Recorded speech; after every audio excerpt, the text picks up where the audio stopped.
You are watching the #1 podcast in the whole entire YouTube wrestling community, and I'm one of your hosts, Juanzo, and welcome to another episode of the Wednesday Night Wars. Yesterday, family, as you guys saw, we covered NXT, and this is the time for AEW Dynamite, a show that had a lot of information, new interesting storylines, new announcements, and also current development of some storylines. So we're going to be talking about everything, dissecting every single thing that happened yesterday. So thank you so very much for giving us the opportunity to be with you, for the subscriptions, for the love that we get every single week. Thank you for like I said, for letting us be part of your family, because we love that you guys are in our family.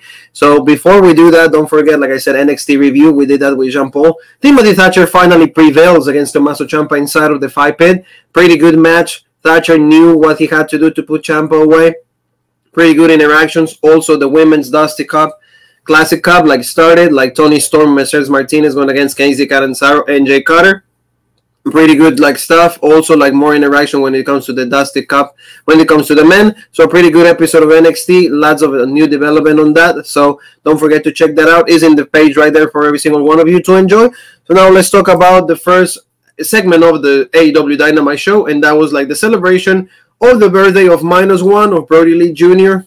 This kid unfortunately had to suffer the loss of his father. So that's something that, of course, is going to affect every single one of us if we will be in the same shoes. And that's why they're trying to incorporate him, give him opportunities to be in the show, to enjoy himself, so kind of he can forget about what's going on, inside of his family. So it was pretty decent, I think, but it needs to just stop right there. The kid doesn't need to be part of every single storyline, doesn't need to be part of every single segment that they do. So I feel this should be kind of okay, did we do this for you? And that should be the end of it. But like I said, they were cake. They came out, the members of the Dark Order, Stu Grayson, I said, Evil Uno. I get to see they were celebrating, but this celebration will actually stop by Luther and Serpentico, because they said, hey, we don't like parties, we hate, kids, we don't want to be part of this, so we're going to ruin your celebration. So this actually turned out into a match, that the first match that we got to see in the for today, and that was Adam Hangman Page with the Dark Order, with Colt Cabana, John Silver, Alex Reynolds going against TH2 and KS Project, like I said, Luther and Serpentico.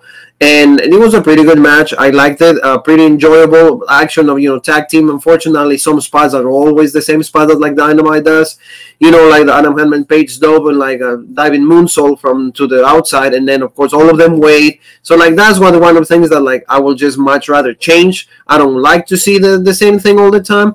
But when it comes to the main parts of the match, we got to see a Colt Cabana that is always good in the ring, always exciting, always fun to watch.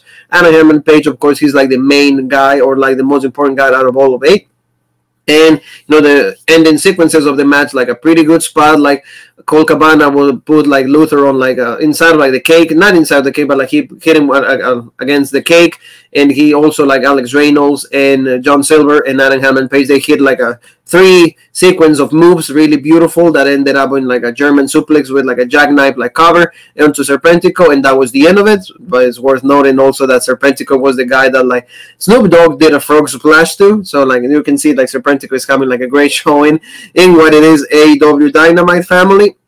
But that's what we saw. And after that, the main important part of the match, or the main outtake of the match was this. John Silver and Alex Reynolds are trying to get Adam Hangman Page to join the Dark Order, and he's well, no, I'm not. I don't want to do that, because it's just I just did this in group. I just did this group thing for a long time, and I don't really want to do it anymore, because it didn't turn out good for me. So that's what he said. He doesn't want to do it. So they're really upset because of that, because they want Adam Hangman Page to join the Dark Order. We'll see if this maybe a long-term storyline. It could easily be that. And maybe he joins later, or he just stays a singles guy. He can become a top baby face and maybe face Kenny Omega for the AEW Championship. I think that will be a fresh matchup, and not Jon Moxley one more time. So we'll see what happens. But for this situation, for what it is today, Adam Hangman Page declines the offer, and it's not going to happen. So despite that they had all the party thing, and he said yes, they were proposing to him pretty much, but he says no when it comes to the net. We also had family Alex Marvez interviewing Jericho and MJF, and they were just hyping up their match that is going to be the main event. They're going to go all the members of the Inner Circle against each other to determine which is going to be the main tag team that is going to represent the Inner Circle in AEW. So they say that this is for the for the spirit of competition. They want to see who's the best, and they're supposed to bring the Inner Circle together. It's not supposed to like break it away. So Jericho says that in the end, they're going to try to do that, while MJF also mentions that they're going to win, and then they're going to go into like challenge for the AEW Tag Team Championships. So we'll see what happens on that. It was a decent segment. MJF always making fun of Alex Marvez's breath, and I think it was a pretty decent, segment. Let's go to the next one, and that is Sting congratulating the TNT champion Darby Allin. We got to see Sting one more time. I don't know if like you're a Sting fan. I don't know if you're not, but like if you get to see him every single week, is it really worth it to do that? I mean, he just comes out and talks. Like he doesn't even wrestle. He doesn't even do a move. And I mean, I know that you're cashing in with like the name value of Sting, but like every single week, I don't think it makes sense. I don't think it's needed. And, he came out, Tony Giovanni, of course, it's Sting! And Darby Allin and him were talking, and he's congratulated him. He's like, you remind me a lot of what I was in the past. And, I really think that, like, you're going to have a bright future. And also, like, the only reason I showed up is just to make sure that you had a fair chance against Brian Cage. Then Taz challenged the babyfaces and said that like he wanted to take it to the streets. He's like, you guys are fighting dirty the whole time. I don't really like how you guys do things. And like my boys, we deserve a fair chance, so we're gonna take it to the streets. Is that what you want? That's what we're gonna do then. So you see Taz always like mocking them, like being really loud, really obnoxious. So that's like his heel character. And then Darby Allin responded and he said, be careful what you wish because it might just happen. So he accepts the challenge, and this is gonna just go further to another match, maybe between these guys and maybe two more, or like 2 against 2, and then the other 2 are on the outside. So we'll see what happens, but the rivalry continues between Sting, Darby Allin, and Team Taz. So like this is like the one thing that like they need to put gold on Brian Cage, because like they have to, they fuck the world. It's not even defended anymore. It's not even a championship. Nobody really cares. So like they need to do something to cash in on Brian Cage, because right now they've been dropping the ball when it comes to him. Family, in the next segment that we got to see is we get to see this picture is that the Young Bucks going to see Kenny Omega. They go to like a hotel that where he's at, and Michael Nakazawa comes out and he's like, hey, where's Kenny? Where's Kenny? Want to see him? He's like, oh yeah, he's here. You guys can come and like he will receive you. And Don Callis shows up, so the Young Bucks see this picture and they're like, what the hell is going on? And like for people that hate Kenny Omega, like he always loves to give you reasons to hate him, because you get to see this. I don't know if it's funny. To me, like this is just, oh, okay, he wants to be a prick. And it makes sense because of his character, but like people that mock him, they call him a clown, they call him a moronic idiot. There you go. This is one of the reasons that they do that. But in the heel aspect of things, he's allowed to do that, and especially Don Callis, and he says, hey, I gave that to you for his birthday. And he's like, well, his birthday is on October. He's like, well, when you're the wrestling god, any day you can be celebrated. You deserve a gift every single day. So they go against each other, like Young Bucks and Don Callis, because Don Callis tries to like give them a check to keep them away from Kenny Omega. And the Bucks made references about Impact, how like at some point like they wouldn't even like, have enough money to pay to their talent and things like that. They said, I'm pretty sure that like they're gonna have the check is not gonna have any money in it, or there's not gonna be any funds. So they see interactions between the Young Bucks and Don Callis. They're not really getting along. Don Callis actually want them to be away from Kenny Omega, but then the Young Bucks like start attacking him, and the camera shots turn to black. And then he said, no. So we'll see what happens. There's more interactions between that. But that's what we have. It's like a segment that you see a little bit of dissension between the Young Bucks and like Don Callis. Like he's trying to keep Kenny Omega away from his friends, and that's the segment that we have right there for you guys. And I think, like I said, it's just furthering the storylines. Kenny Omega, like he seems to be involved in every single thing that they do right now on AEW Impact. Like the guy is like has no rest. So now let's go to the next match, and that's Cody Rhodes, the American Nightmare, going against Peter Avalon. And like Peter Avalon, like he went for the librarian to this new gimmick. He's trying to impersonate like a ravishing Reed Root, what he was in the past. And Cody Rhodes just said that like he's gonna put him away in like less than a minute. So that was like the storyline. And Peter Avalon is like, no, I have a really good winning streak on AEW Dark. I don't really watch AEW Dark that often, so I don't really know. I wouldn't know if he is actually winning matches. But like they have a pretty decent showing. I wouldn't say even great or good. Decent at best. It's just because Cody Rhodes, the one thing he does is like gives a lot of members of the talent like a rub with him. He did the same thing for Sonny Kiss. He did the same thing with like Serpentico. He did the same thing for a lot of people. So I guess Peter Avalon, that was his turn. And Jade Cargill, she came out to cause distraction, like to confuse Cody a little bit, to make sure that like he loses the match, or like at least to make sure that like he distracts him. But that didn't work out, even though Avalon like he had like a low blow onto Cody, like to get some the advantage. But then more action between the two of them. There were moonsaults, the Cody Cutter. There were also like a suicide dive from Avalon. Like I said, pretty decent showing. But like Cody locked him into the figure 4. and then Avalon turns it down, so he reverses it, but then Cody reverses one more time, and then he was about to be slapped in the face, but to avoid being slapped in the face, then Avalon just tap out to like the figure 4, and there was not even like pressure into it, but like that's the storyline because he tries to protect his face and to make sure that like his pretty face doesn't get any hurt, so that's why they did that. And Cody next week is going to actually he's going to answer Shaq's challenge. So we'll see. Like there's still that teases of what they're going to do. A lot of mentions also of what Cody's doing with the big show on TBS with like Snoop Dogg and Jennifer Nettles from Sugarland. So we'll see. I mean, this match, like I said, decent at best, nothing of importance. Cody, the only thing that he's good, like he's nice at like giving other people a chance. So I got to praise him for that. So now let's go to like the next segment is Jon Moxley in action. We got to see Jon Moxley going against a Philadelphia talent. So that was really good to see one of our own. And that was Nick Camarado. They have a match and a pretty good match. Nick Camarado like reminds me like a young Bruiser Brody. Same thing with like Saxon Huxley that is on NXT UK. So like they kind of like resemble the same physique, the same moves, and like the same way of like perform their wrestling. So it was really good. Jon Moxley couldn't even hit like his main offense. He tried for the lariat, like Camarado didn't even sell for that. And of course, no paradigm shift. He tried to go for a suplex, but the Camarado was too heavy and too big to do that. So like you got to see a lot of Jon Moxley just fighting from behind. And in the end, he was able to lock like a sleeper hole, and that's how he put him away.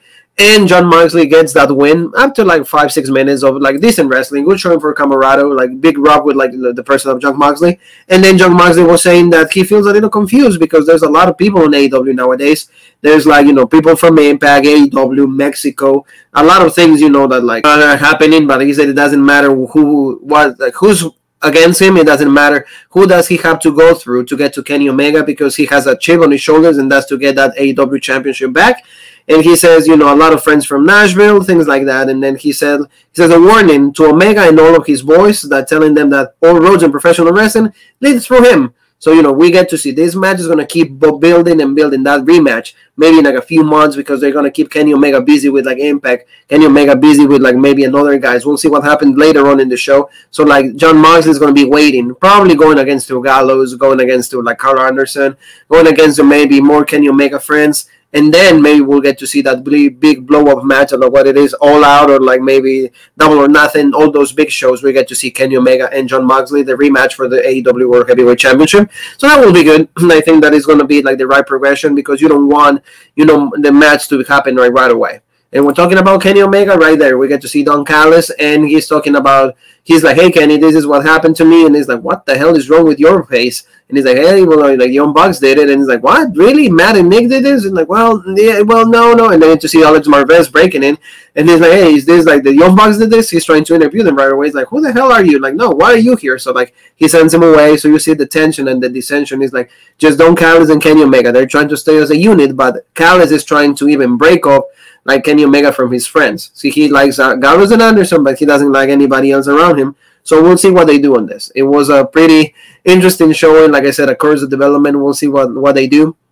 It's important noting that Kenny Omega is just acting more heel, and that's good. He needs to be more like that instead of instead of this.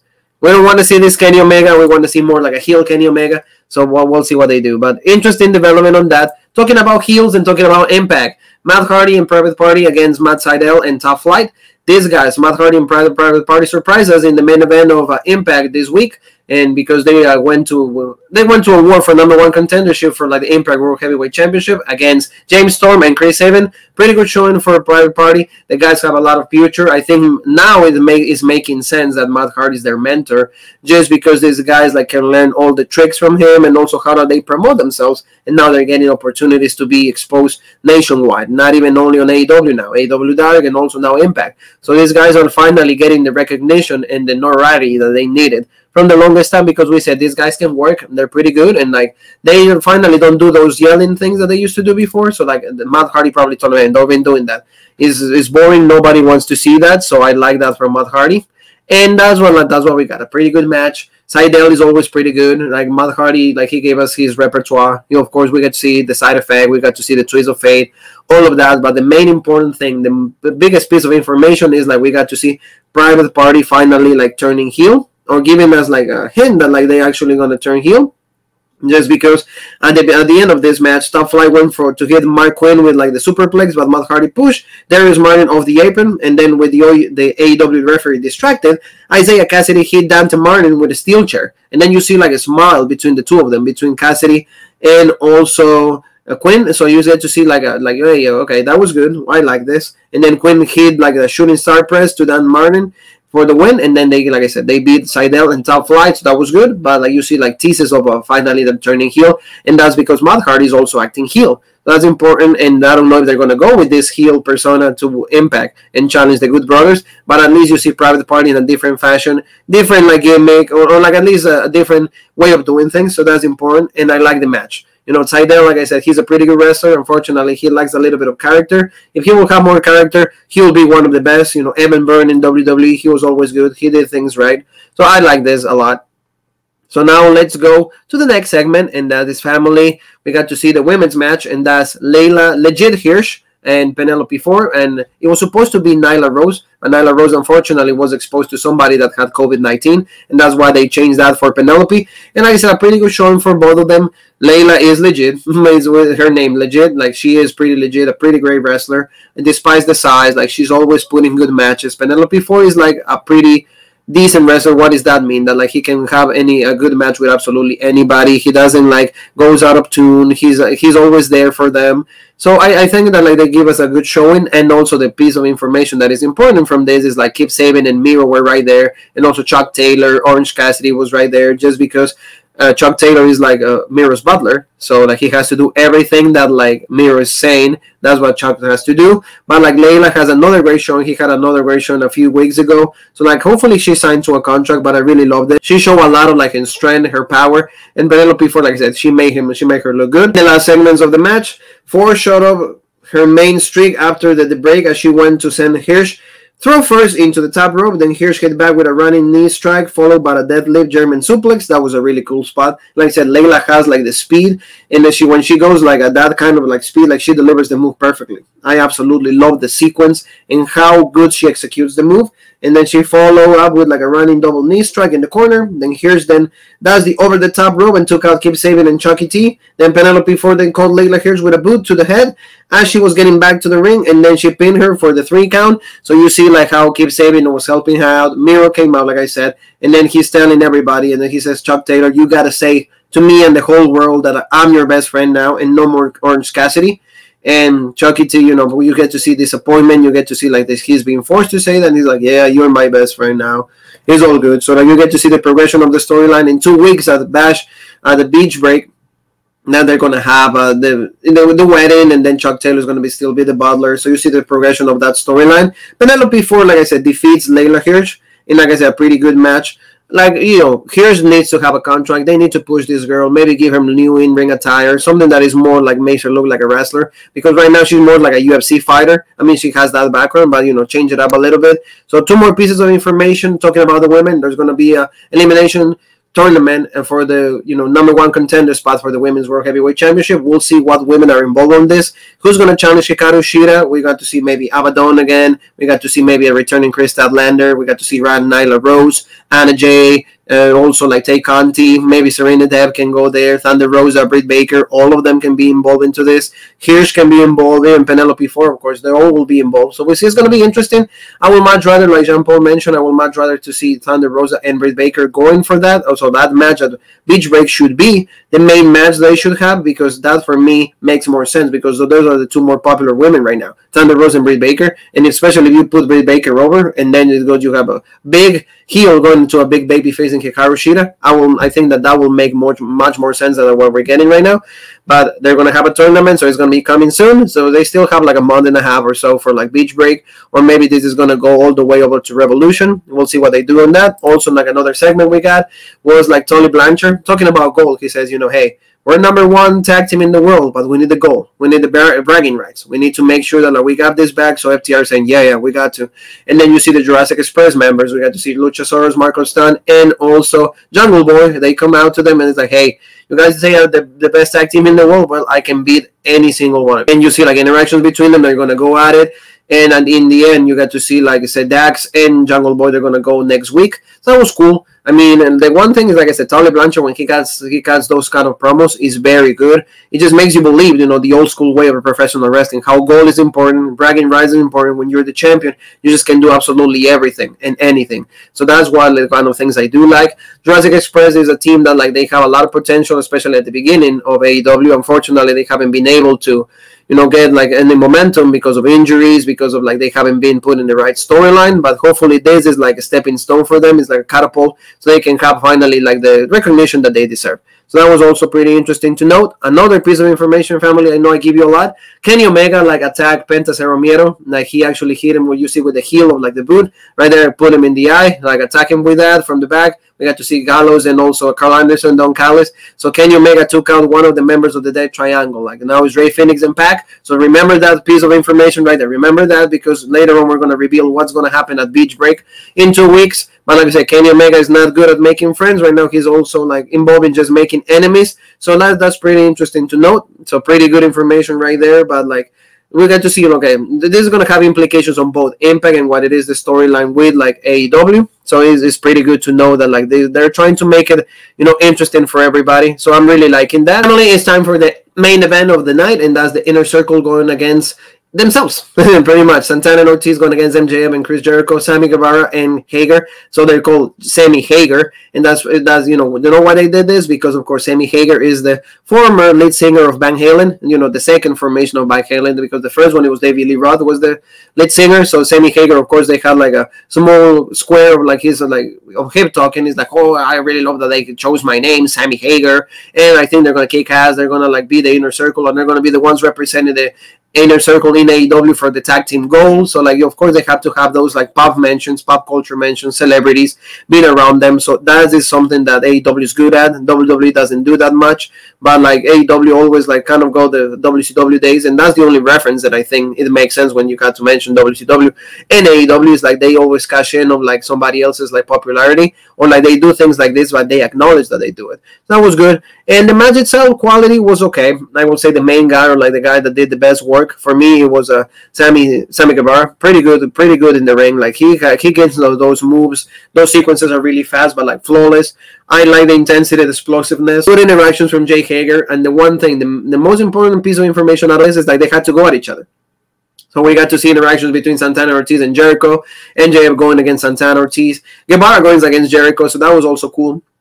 Sammy, like I said, with Jericho, and then we see Jay Hager going with Jericho. So that was cool. And even at some point, he grabbed the bat, and like Jericho just looked at him and he's like, "Hey man, I'm sorry, I gotta do it," And of course Hager like beat him up. So that was cool. There were like a lot of decent interactions between them. So it's good to see that like at least they're actually fighting for something. So that was like I like that. The one thing that I really also enjoy that like MJF, of course, he stays heel, and Jericho, yeah, the Father Time doesn't forgive anybody. Like he hit like the Lion Soul. It didn't look too good, but like let's go to the last segments of the match, and that is like MJF went for the diamond ring, but Hager spotted him and took him out with a right hand. The MJF hit back with like a power bomb to the bar, and Jericho followed it up with the Lion Soul. Like I said, this spot looked a little sloppy for me. Santana and Ortiz came in and did a double team move to Jericho, but then Jericho replied with like the code breaker to Ortiz. He goes for the pin, 1-2, kicks out. Like the code breaker right now is just a signature move.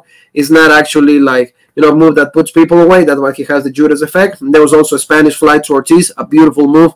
Like I said, really, really well executed. And then Sammy Guevara came close to winning the match for his team, but then Wardlow stopped him with his tracks, and then MJF ended up rolling Sammy Guevara for the win. And as a result, they will be the tag team to represent AEW when it comes to like tag team division. So you see like the Inner Circle, like they're trying to promote MJF and Jericho. I don't know when the big blow up is going to be. I don't know if the Inner Circle is going to continue. I think that if they do, they need to win gold right away, just because gold is where the thing that keeps staples together, because their friendship is not there anymore. And like the fact that Santana and Ortiz are like, they were supposed to be the big tag team. They're not doing anything. Hager and Sammy Guevara are a little lost right now. They don't really have feuds with anybody. Still, like I said, lost. Jericho, if he's babyface, then he has a chance to maybe go against Kenny Omega, but is that believable? No. So MJF also, like, they need to do something with these guys, merge them into better storytelling. That's the one thing that like this needs to improve when it comes to AEW, because the main event players are not being put in like main event spots. So that's why is the reason that it's not really getting anybody's attraction. There's not anybody's attention. It's because it's just like they're within themselves. And I think that that's what they need to change right away. And now we're going to see, like I said, the main event that is going to be Odd Beach Break. In 2 weeks, we get to see, of course, the Bullet Club, the same guys that they fought in the main event of A Hard to Kill, and that's Kenny Omega with the Good Brothers and Don Callis, Anderson, and also Gallows, and going against Pac, and I would say Ray Phoenix, but then we got the addition of Jon Moxley instead of Penta Cerro Miedo. Maybe Penta, like, they write him off television just because he has an injury, or maybe he wants to have a time in Mexico. He has some obligations over there, but this is going to be good. In 2 weeks, we're going to see this. It's going to be a good main event, and we're going to see if Jon Moxley, Pac, and Ray Phoenix can beat these guys, or like they're going to fall in the same fate that like Rick Swann, Chris Sabin, and Moose did. So we're going to see what happens with this. This is interesting. Of course, Robert, we're going to be covering all of this, family. So this is what Dynamite was. In the end, do I think that it was better than NXT? No, I think it was a little shorter because like the first segment of the day, the -1, all those segments are not as interesting and not as important as I would like them to be. But NXT at least gave me more continuity and like more consistency throughout the show. But like that's all I have to say when it comes to that. I think that like Dynamite has a lot of room for improvement, but they need to get serious. That's the main word. Get serious. Get the storytelling when it needs to be. Make it more edgy. Make it more interesting for what a few pieces of the audience like they want it. But I think that like they have the elements. They just have to like learn how to play with them. That's all it is, family. I hope you enjoyed this review. Don't forget to like hit the bell for notifications, subscribe, help us out grow. We try to put content every single time. Comment, let us know what you guys think. Maybe you guys agree, you guys disagree. You have all your voices also. Like, let us know what you guys feel about every single thing we say. And also don't forget to check us out on Facebook on Raw Break, and Instagram, the original Raw Break, OG Raw Break on Twitter. We put content every single week right there. All news, pictures, videos, everything that is going around the professional wrestling world and soccer, we have it right here, family. So next time we see each other, we have double feature today. That is going to be for NXT UK in a few hours, so be there for us. So I'm Juan, thank you so very much, and I want to tell you, all of you,